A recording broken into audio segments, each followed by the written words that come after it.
Pertanyaannya satu, zikir apa yang dikerjakan oleh Nabi? Kan antara subuh, pada subuh sampai ke syuruk kan zikir. Zikirnya apa yang dikerjakan? Apakah kalimat thayyibah ataukah yang lain? Kita bahas. Yang subscribe semoga masuk surga. Yang kedua, selesai sholat kemudian duduk. Apakah duduknya di tempat dia sholat? Atau boleh pindah ke tempat lain? Yang penting di area masjid. Ya, misal antum sholat di posisi yang sebelah kanan di sana. Tiba-tiba setelah itu nggak ada mushaf, pengen baca Quran, mushafnya di sana. Apakah boleh pindah ke sana? Atau kalau pindah gugur ininya? Awas, hati-hati dilihat. Mau pindah, aduh takut gak dapat haji. Mau pindah, aduh takut umrah. Di situ aja gitu kan. Pas tiba-tiba ada cleaning service, Pak, maaf Pak, sebentar geser dulu. Maaf ya, haji dan umrah. Nah, kita lihat tuh seperti apa memahaminya. Karena ada yang menafsirkan nggak boleh pindah di situ, gitu. Ya, nanti kita lihat apakah benar harus di situ saja atau boleh berpindah. Kalau boleh berpindah, apa dalilnya? Kalau memahami di situ saja, bagaimana keadaannya? Paham? Nah, jadi ini satu, dua, dan kasus yang terakhir, Ustadz bagaimana kalau keluar masjid untuk kebutuhan hajat yang darurat? Pengen ke toilet kan? Ya, memang nggak di rumah, di masjid ada toilet. Begitu mau keluar, ke toilet dulu. Ingat haji dan umrah, haji dan umrah. Dia tahan-tahan, kan? Ya, syuruknya dapat, sakitnya juga dapat, gitu kan? Nah, itu seperti itu bagaimana kemudian solusi hukumnya. Nah, kita bahas pelan-pelan. Di dalam Al-Quran disebutkan beberapa aktivitas yang mampu mendekatkan dan mengingatkan kita dengan Allah, dan langsung disebut dengan zikir. Dan ini pun dipraktekkan oleh Nabi sallallahu alaihi wasallam. Contoh, yang pertama ditemukan di Quran surah keempat ayat 103, paling kanan pertengahan.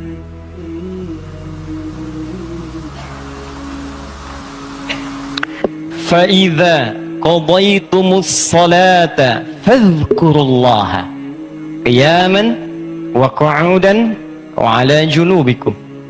Maka jika anda telah tuntas mengerjakan salat, maka segeralah berzikir kepada Allah Subhanahu wa taala. Di amalan sunnah pasca salat berzikir, zikir dulu. Bisa anda kerjakan kalau buru-buru, ya sambil berdiri, berjalan. Ini waktu umum ya. Misalnya ini anda sudah sholat zuhur nih, harus ke kantor, ya dikejar-kejar langsung berangkat lagi. Tapi kan anda buru-buru keluar pun kan tidak mengganggu anda untuk mengucapkan kalimat-kalimat zikir. Misalnya apa? Nabi mengamalkan pasca sholat hadis riwayat Muslim, nomor hadis 571. Hadis riwayat Muslim, nomor hadis 571. Setiap selesai sholat Nabi mengatakan, perhatikan kalimatnya, Astaghfirullah, Astaghfirullah, Astaghfirullah. Allahumma antas salam, minkas salam, tabarakta ya dzal jalali wal ikram. Apa anda nggak bisa sambil keluar mengucapkan astagfirullah, astagfirullah, astagfirullah? Di kata Al-Quran, sesibuk apapun anda, begitu selesai sholat apa nggak bisa sambil jalan astagfirullah, astagfirullah, astagfirullah? Daripada anda keluar membicarakan sesuatu yang tidak penting, bahkan nggak berkata apa-apa, jalan aja, mendingan pakai zikir kan? Astagfirullah, astagfirullah, astagfirullah. Allahumma antas salam, minkas salam, tabarakta ya dzal jalali wal ikram. Hadis Muslim, nomor hadis 573. La ilaha illallah wahdahu la syarika lah, lahul mulku wa lahul hamdu wa huwa ala kulli syai'in qadir. Ya, kalau anda misalnya nggak terlampau sibuk, silahkan sambil duduk. Konteks tadi setelah selesai menunaikan salat subuh, antum pengen berzikir dulu, maka jenis zikir yang pertama adalah mengucapkan kalimat-kalimat thayyibah. Kalimat thayyibah.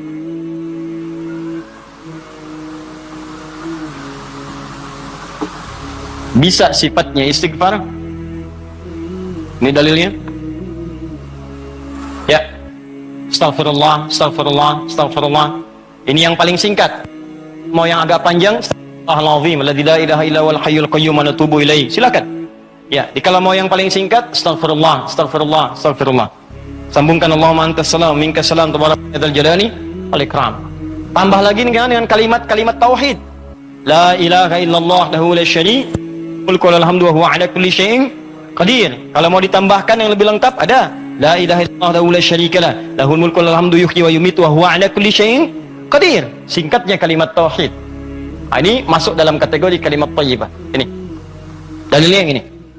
Hadis Muslim wal hadis 573. Diboleh selesai menunaikan subuh, salam ke kanan dan ke kiri, antum mulai berzikir dengan kalimat thayyibah, astagfirullahaladzim, astagfirullahaladzim, atau kalau mau singkat astagfirullah, astagfirullah, astagfirullah, kan? Baik, teman-teman, ingat baik-baik ya. Karena zikir itu definisinya segala aktivitas yang membuat kita dekat dan ingat kepada Allah. Jadi ketika mengucapkan kalimat ini bukan sekedar diucapkan di lisan. Kalau cuma diucapkan, jangankan antum, anak-anak antum yang 5 tahun, 4 tahun belum balik pun bisa. Apa bedanya bacaan antum dengan bacaan mereka? Sambil ingat Allah, sambil diingat. Astagfirullah, apa artinya astagfirullah? Ya Allah, ampuni saya minta ampun. Ada dosa yang dilakukan, dosanya disebut dengan zambun. Sifat Allah yang mengampuni disebut ghafir. Muncul surat ke-40 namanya surat ghafir. Baca ayat yang ketiga, kata ghafir disandingkan dengan zambun. Ghafiriz dzambi wa qabilit taubi. Allah punya sifat ghafir. Ghafir pemilik ghafar, ampunan. Allah mengampuni orang berbuat dosa. Kalau Anda pengen minta ampun, ucapkan astagfirullah. Istighfar itu permohonannya. Istighfar permohonan ampun, ucapannya astagfirullah. Ampunannya ghafara ghufran, yang punya ampunan ghafir. Kata Allah, saya ghafir. Quran surah 40 ayat 3. Ghafiriz dzambi, minta ampun, hei yang punya dosa, minta ampun kepada saya. Ketika engkau minta, saya akan ampuni. Saya tanya pada antum, siapa yang nggak punya dosa? Yuk angkat tangan. Ayo, nggak usah malu, angkat aja, saya pulang. Ketika nggak punya dosa, bersih kan? Nah, kalau Anda merasa banyak dosa, diberi peluang habis sholat, istighfar. Makanya ketika istighfar, jangan cuma diucapkan, coba rasakan, punya dosa apa sampai hari itu, dosa apa? Jadi begitu selesai subuh, ingat, dosa pada orang tua, dosa pada pasangan, suami pada istri pada suami, dosa pada anak-anak. Anak-anak orang lain aja yang nggak punya mobil, nggak punya motor, bisa mendidik anaknya hafal Quran, sholatnya bagus. Masa antum udah banyak fasilitas ke masjid? Enggak, jemaah, enggak, bangun terlambat. Antum kurang apa lagi untuk mendidik anak dengan baik? Maka istighfari. Jangan-jangan anak itu nggak soleh bukan karena dia nggak mampu, karena antum nggak bimbing. Makanya antum akan ditanya tuh, jangan dikira mudah punya titipan anak. Jangan dikira mudah, antum akan ditanya. Kenapa ini nggak sholat? Nanti akan ada terjadi di hari kiamat, ini sahih riwayatnya, akan terjadi di hari kiamat. Nanti ada orang tua hampir ke surga, anaknya mau ke neraka, dan dia menyatakan keberatan di hadapan Allah. Begitu menyatakan keberatan, ternyata dosanya dosa orang tua. Anak itu tuh nggak menyembah Allah dengan baik karena dosa orang tuanya. Maka tertukarlah anaknya ke surga, orang tuanya ke neraka. Hati-hati. Dan ada juga yang terbalik. Orang tua ke neraka, anaknya mau ke surga. Orang tua menyatakan keberatan kepada Allah. Dan nanti kejadiannya sangat luar biasa. Nanti lain waktu kita akan bahas. Cukuplah ada banyak keterangan dalam Al-Quran.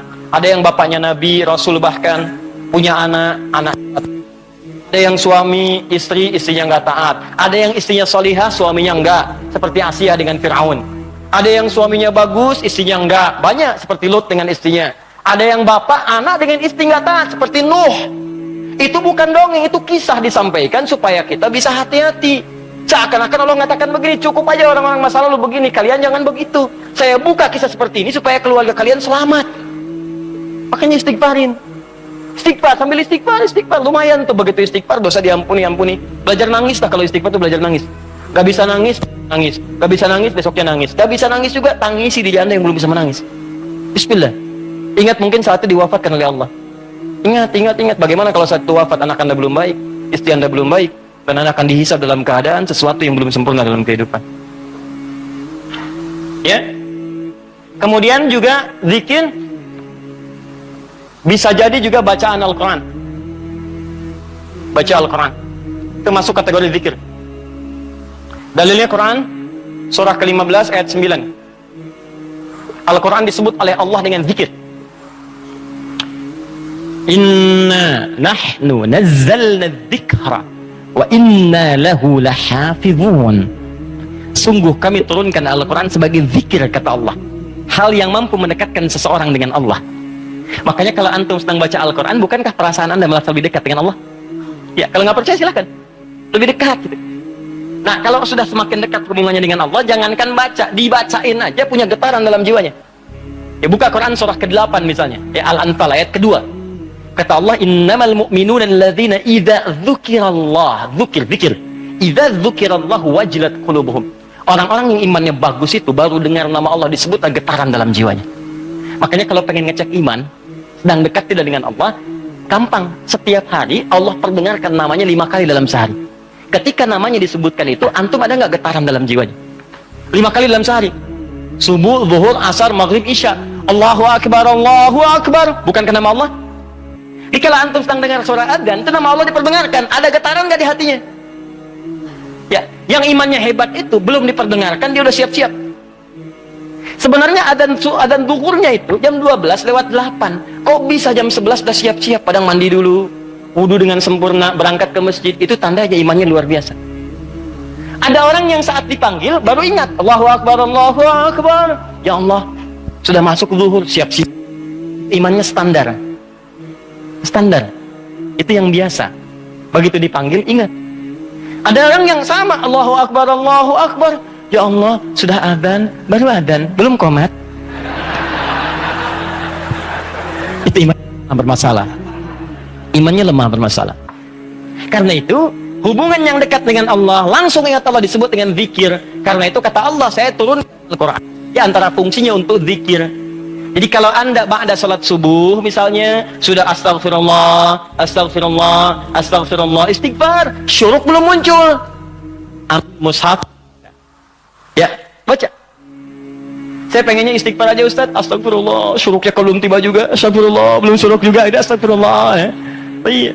Ambil mushaf, baca. Pahala lebih banyak. Setiap hurufnya 10 kebaikan. Ya, 10 kebaikan. Ramadan nanti tambah jadi 100. Setiap hurufnya 100. Makanya saya sarankan dari sekarang bikin kurikulum. Nanti bulan depan saat masuk Sya'ban, saya akan terangkan kurikulum Nabi saat di bulan Ramadan. Nanti yang bisa dikerjakan saat Ramadan apa saja. Kelemahan orang Islam sekarang, begitu masuk Ramadan, dia tidak punya rencana kegiatan Ramadan. Akhirnya ketika masuk Ramadan, itu asal saja yang mau baca-baca. Ya tidak, mau taraweh-taraweh, mau enggak-enggak. Awal-awal Ramadan semangat semua, penuh.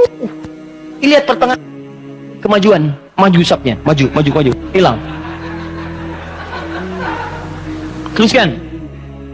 3. Kalau Ustadz saya tuh misalnya mushaf nggak ada, boleh nggak saya misalnya dari hafalan? Boleh. Karena menghafal Quran itu bagian dari zikir. Bahkan keutamaan menghafal Quran itu 4 kali lebih mulia, lebih utama dibandingkan sekadar baca. Itu ditemukan di Quran surah ke-54. Quran surah ke-54 4 kali, ayat 17, ayat 22, ayat 32 dan ayat ke-40. 17, 22, 32 dan 40. Yang ini menghafal atau mengulang hafalan. Misal Nabi begitu selesai salat sudah berzikir kalimat thayyibah, maka beliau biasa membaca, teman-teman, itu 4 surah utama. Pertama, yang surah kedua Al-Baqarah ayat 255, dikenal dengan ayat kursi. Allahu la ilaha illa huwal hayyul qayyum la ta'khudhuhu sinatun wa la naum. Seterusnya sampai selesai. Setelah itu membaca Al-Ikhlas, Qul huwallahu ahad. Setelah itu membaca Al-Falaq, Qul a'udzu birabbil falaq. Setelah itu membaca An-Nas, Qul a'udzu birabbin nas. Kalau Anda ingin memilih seperti bacaan Nabi, boleh. 4 ini dibaca. Ayat kursi, Al-Ikhlas, Al-Falaq, An-Nas. Kalau Anda ingin mengulang-ulang hafalan Anda, juz amma misalnya, boleh. Baca misalnya Amma yatasaalun an-naba. Atau saya mulai dari ad-duha, boleh. Wad-duha wal laili idza saja, terus baca sambil menunggu syuruk, sambil mengulang-ulang hafalan. Sah. Zikir. Teruskan, ada juga bentuknya doa. Doa bagian dari zikir. Doa. Dari mana taunya Ustaz? Quran surah ke-7 ayat 205. Praktek nabinya bagaimana Ustaz? Hadis riwayat Ibnu Majah, nomor hadis 925. Di saat Anda berdoa, itu Anda sedang berzikir. Ya, makanya kan ketika Anda berdoa, Anda merasa lebih dekat dengan Allah kan? Ya, merasa nyambung gitu. Ya, perhatikan kalimatnya. Ketika Anda berdoa disebutnya zikir. Wadhkur rabbaka darru'an wa khifatan wa dunal jahri minal qawli. Kata Allah, kalau Anda sedang punya masalah, ada persoalan, jangan mengeluh. Jangan mengeluh, apalagi bikin status, nggak menyelesaikan masalah. Masalah bikin status. Dia tidak seperti yang aku kira. Selesai juga enggak. Terus nungguin komentar, itu paling kasihan tuh, nungguin gitu. Aduh, kasihan, belum ada yang komen. Ya, udah 2 jam baru muncul. Kenapa Jeng? Gitu kan? Baru dijawab. Iya ya, gelisah hati ini. Muncul lagi komen yang lain. Duh, nggak nyangka ya, nyangka. Capek, nggak selesai. Masalah selesai tidak, cuma nambah masalah aja. Kata Allah, kalau punya masalah, tenangkan hati, berdoa, sebut nama Allah. Itu lebih memberikan ketenangan. Zikir itu selain mendekatkan kita pada Allah, zikir itu membuat hati lebih tenang. Tenang. Makanya ketika Allah menyebutkan fungsi zikir di Quran surat 13 ayat ke-28, Allah sampaikan begini, ala bidzikrillahi tatma'innul qulub. Kamu mesti yakin, kata Allah, dengan berzikir kepada Allah, hati kamu akan tenang. Makanya kalau sedang punya persoalan, bawa ke zikir. Ambil wudhu, baca Quran. Begitu antum baca Quran, walaupun solusi belum tiba, hati lebih tenang. Dan lebih objektif, kalau orang tenang itu dapetin solusinya gampang gitu, tenang. Solusi mudah dicari. Tapi kalau antum gelisah, walaupun ada solusi, nggak akan sempurna nanti masalah diselesaikan. Paham ya? Di doa itu bagian dari zikir. Di antara doa yang dibacakan oleh Nabi, itu setiap selesai sholat, itu ada kalimat singkat tapi padat. Allahumma inni atau inna. Kalau inni untuk sendiri, kalau inna untuk banyak.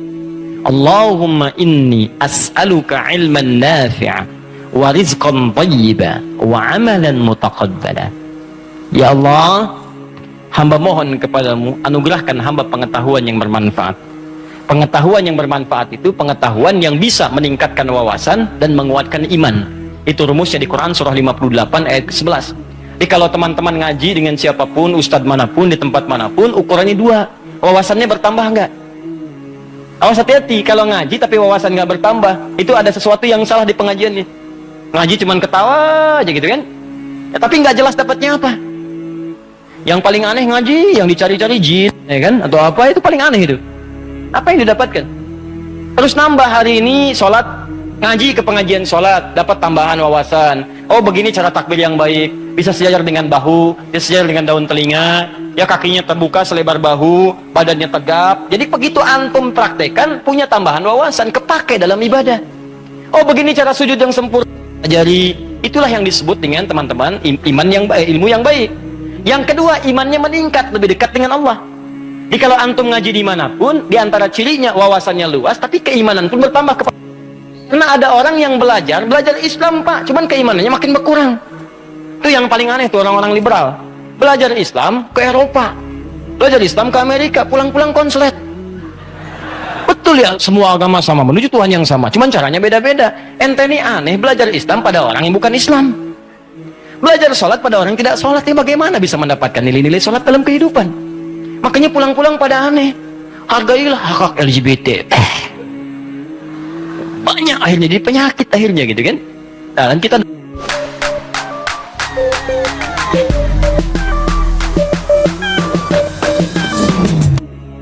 kita doakan dengan baik, arahkan pada yang baik. Jadi kalau ada yang kurang-kurang tuh kita doakan. Ya buang dulu celaan-celaan. Yang kalau mau dicela itu perbuatannya, bukan orangnya. Cela perbuatannya, kemudian doakan kepada yang lebih baik. Karena boleh jadi dia bisa berubah dalam kebaikan. Paham sampai sini? Jadi demikian teman-teman sekalian. Ya, doa isi. Kemudian di situ awas hati-hati ya, dua ya cirinya ya. Satu, imannya menguat, kedua wawasan bertambah. Termasuk pengajian saya ini ya, kalau saya mengajar dimanapun, tidak membuat Anda lebih dekat dengan Allah, tolong tinggalkan saya. Anda cari guru lain. Cari guru lain, cari yang baik-baik. Yang membuat Anda lebih dekat dengan Allah. Atau Anda lebih dekat dengan Allah, cuman sayang, wawasan nggak bertambah, itu pun bahaya. Ibadah nggak cukup dengan semangat. Ya Allah, saya banyak dosa, saya pengen berubah ya Allah. Saya semakin kuat imannya, besok saya sholat subuh 4 rakaat. Gak bisa. Ya. Jadi iman kuat tapi wawasan nggak ada gitu. Begitu sholat subuh 4 rakaat, itu kan bahaya. Ya, paham ya? Nah, jadi dua ini mesti balance ya, antara iman dengan ilmu itu mesti seimbang. Tayyib. Fokus baik-baik. Satu, kita ulangi apa saya tadi, satu kalimat thayyibat. Yang kedua, bacaan Al-Quran, kan? Yang ketiga, baca hafalan ayat-ayat Al-Quran. Yang keempat, doa. Yang kelima, menyebutkan nama-nama Allah atau Al-Asma'ul Husna. Boleh, itu zikir. Ustadz, apa dalilnya? Dalilnya Quran surah kedua ayat 152 ditafsirkan dengan Quran surah ke-17 ayat 110. Quran surah kedua ayat 152 paling kanan sebelah bawah ditafsir dengan Quran surah 17 ayat 110 paling kanan di pertengahan. Ini bagian terakhir. Quran surah kedua ayat 152, Allah minta fadhkuruni, kata Allah, zikir, sebut aku, sebut aku, sebut aku. Sebut nama Allah. Orang-orang yang sering menyebut Allah maka akan disebut-sebut namanya oleh Allah. Oh indah ya. Antum aja nama disebut-sebut di TV, senangnya luar biasa kan? Wah, Pak Asep adalah jamaah subuh yang sangat luar biasa. Datang ke Masjid Nurul Bahri, jam 3 sudah di masjid, masuk tayangan Anda. Tapi memang disayangkan, jam 3 sudah adzan Pak Asep, ya kan? Tapi kan antum enak, ya disebutkan di TV tersanjung, ya disebutkan di komplek tersanjung. Kenapa antum tidak merasa tersanjung ketika nama antum disebut-sebut oleh Allah Subhanahu wa taala? Kata Allah, "Fadhkuruni adzkurkum." Sebut namaku. Ketika engkau menyebutku, aku akan sebut-sebut namamu. Maka ada hamba-hamba Allah yang disebut oleh Allah, si fulan, si fulan, si fulan, si fulan. Ya, di antara yang disebut itu ada 2. Siapa? Orang-orang yang sering menyebut nama Allah, khususnya terkait dengan nama-namanya yang mulia. Dari mana taunya? Tafsirkan dengan Quran surah 17 ayat 110. Perhatikan kalimatnya. Kata Allah, "Qulidullaha." Panggil aku Allah. Sebut. Minta. Ada masalah, ada doa, ada masalah, ada solusi, pengen nyebut Allah, sedang punya persoalan, sebut. Kata Allah, panggil namaku Allah. Awilur Rahman atau Ar-Rahman. Ini paling singkat kalau Anda sedang ada masalah, pengen solusi, atau pengen menyebut nama Allah, sebut ya Allah, ya Allah, ya Rahman. Tapi Allah tawarkan begini, ayyamma tad'u falahul asma'ul husna. Ketika engkau ingin memanggilku, menyebutku, aku punya nama-nama terbaik yang sangat sesuai dengan kebutuhan kalian. Di teman-teman bisa sebutkan, misal Anda di pagi itu berharap rezeki pengen ditambah oleh Allah, sebut ya Allah ya Razzaq, ya Allah ya Razzaq, ya Allah ya Razzaq, ya Allah ya Razzaq. Allahumma zid fir rizqi, Allahumma rzuqni rizqan thayyiban halala. Ya Allah ya Razzaq, ya Allah pemilik rezeki, zidni fir rizqi, ya Allah tambahkan rezeki saya. Allahumma rzuqni rizqan halalan thayyiban, berikan rezeki kepada saya yang halal dan yang terbaik yang mampu saya dapatkan. Anda sedang punya persoalan, sebut namanya, ya Allah ya Al-Fattah, ya Al-Fattah, ya Al-Fattah, iftah li kullil khair. Ya Allah ya Al-Fattah yang pemilik segala solusi, bukakan kepadaku solusi terbaik dari setiap persoalan yang aku alami sampai dengan saat ini. Anda ada yang ganggu di pekerjaan, ada yang sedang usil iseng, sebut ya Allah ya Jabbar, ya Jabbar, ya Jabbar, ya Malik. Ya Malik, ya Rabb, ya Malik, Allahumma ya Jabbar. Ya Allah yang Maha Pelindung, Raja dari segala raja, lindungi aku dari tangan-tangan orang-orang yang jahil. Anda sedang banyak ujian, sebut ya Allah ya Sabar, ya Sabar, ya Sabar, ya Sabar, zidni sabra. Ya Allah yang Maha memiliki segala sifat kesabaran, tolong tambahkan kesabaran pada diriku untuk bisa mampu mengatasi ujian yang tengah engkau ujikan. Anda yang sedang mau ujian, ya Allah, Allahumma ya Alim, ya Alim, ya Alim, ya Alim, alimni ya Allah ma jahiltu, wanfa'ni bima ta'allamtu, wa najirni fi imtihani ya Allah bima radit. Ya Allah yang Alim, yang Maha pemilik ilmu, tambahkan ilmu kepadaku, ajarkan apa yang belum aku ketahui, berikan manfaat pada apa yang telah aku pelajari, dan luluskan aku dalam ujian yang akan aku alami. Indah, minta. Kata Allah, udkurni fadhkuruni adzkurkum. Sebut saya, aku sebut kamu. Engkau panggil namaku dengan nama terbaikku, aku berikan kemuliaan sesuai dengan apa yang kau butuhkan. Cukup Pak, 5 ini kerjakan habis subuh, selesai. Astagfirullah, astagfirullah, astagfirullah. Allahumma antas salam. Habis itu baca Quran. Baca Quran diulang. Ya, ayat kursi, ayat kursi, ayat kursi, Al-Ikhlas, Al-Falaq, An-Nas. Habis itu kemudian antum berdoa, habis doa sebut nama Allah. Begitu lihat jam 8. Pip bunyi, waktu syuruk muncul, gitu kan? Kan sekarang ada zaman digital kan? Zaman digital. Ya ngitungnya gampang kok, biasanya itu kalau dari subuh teman-teman dari waktunya itu 1 jam, 1 jam setengah itu udah masuk syuruk. 1 jam lah. 1 jam. Jadi kalau sekarang kurang lebih jam 5 misalnya, yaitu 1 jam kemudian, atau 1 jam lewat 10-15 menit sudah masuk ke syuruk. Ya, jadi begitu sudah masuk syuruk, ya antum tunaikan salat 2 rakaat. Ada yang nunggu dulu 5 menit supaya lebih aman misalnya, silakan. Gak ada masalah, tunggu 5 menit selesai, tunaikan salat 2 rakaat. Begitu salat sujud lamain. Ya Allah, dekatkan aku kepadamu. Ya Allah, jadikan aku terhubung dengan ridha-Mu. Ya Allah, berikan aku kemuliaan-kemuliaan, sekalipun belum haji, berikan pahala haji dan umrah kepadaku. Masya Allah. Ya, begitu antum selesai, salam, dapat senilai haji dan umrah. Luar biasa. Begitu dapat, keluar masjid, meninggal dunia misalnya. Luar biasa. Pahala surga lah seperti itu. Like, subscribe, komen, bagikan video ini supaya mendapat amal jariah.